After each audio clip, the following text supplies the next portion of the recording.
Baik, selamat siang semuanya. Kali ini saya akan melanjutkan pembahasan untuk uji rantes. Ujiran. Analisis rantes ujiran adalah salah satu uji statistik non-parametrik. Uji rantes bisa digunakan untuk menguji pada kasus satu sampel dan pengujian dengan metode ini untuk kasus satu sampel. Prosedur rantes digunakan untuk data bertingkat dari nilai variabel yang acak. Uji ini dapat digunakan untuk melihat apakah observasi sampel diambil secara random. Data bisa membentuk kualitatif seperti data laki-laki dan perempuan, atau kuantitatif seperti data di bawah rata-rata diberi simbol minus dan data di atas rata-rata diberi simbol plus. Runtun atau run didefinisikan sebagai satu urutan lambang-lambang yang sama yang diikuti serta mengikuti lambang-lambang yang berbeda. Adapun fungsinya menguji sederetan data yang terdiri atas dua kategori, apakah tersusun secara random atau sistematik. Sebuah deretan simbol yang sama disebut satu run, misalnya plus plus minus minus minus minus plus minus minus minus minus minus plus plus minus plus. Jadi jumlah run ada 7. Itu bisa kita lihat di sini ya, seperti itu.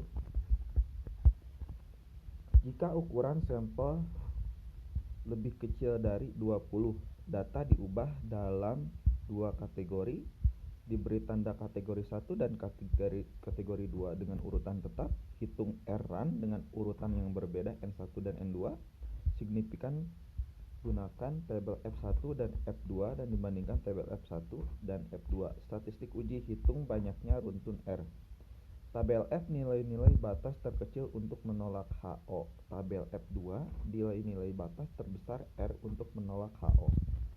Jika R berada di antara F1 dan F2, maka terima HO, dan jika R kurang dari F1 atau R lebih dari F2, maka tolak HO.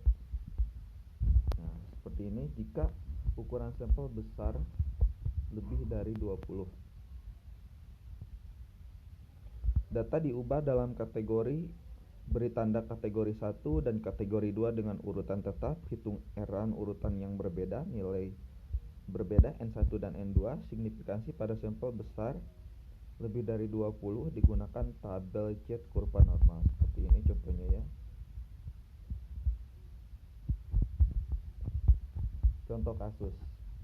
Dalam suatu retail Ramayana terdapat sekelompok karyawan yang sedang istirahat. Dari sekelompok karyawan itu ada 17 orang diambil secara random. Selanjutnya diwawancarai kapan akan mengambil cuti panjang. Dalam pertanyaan itu disediakan dua alternatif jawaban, yaitu akan mengambil cuti besar sebelum Idul Fitri atau sesudah Idul Fitri. Wawancara dilakukan secara beruntun, yaitu memulai dari nomor 1 dan berakhir nomor 17. Ya, seperti ini jawabannya. Ada 1 sampai 17 dan jawabannya 1 dan 0. Standarnya plus sama minus.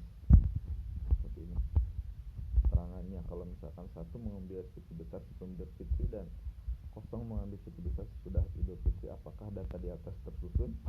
Nah, pertanyaannya seperti itu. Kemudian penyelesaiannya. Hipotesis H0 data tersusun random, H1 data tidak random. Tingkat signifikansinya adalah 5. Dari data diperoleh R-run 11, nilai N1 8 dan N2 itu 9. Bisa kita lihat di sini nilai dari F1 dan F2-nya. N1-nya 8, N2 9. Nah, bisa kita lihat di sini 8, 1 2 3 4 5 6 7 8.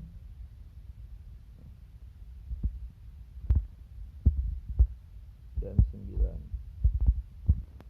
Berarti 9 ini ada di posisi 15, kemudian 8-nya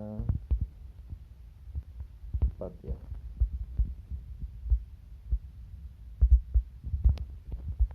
F1-nya adalah 4, F2-nya adalah 15. Kriteria uji.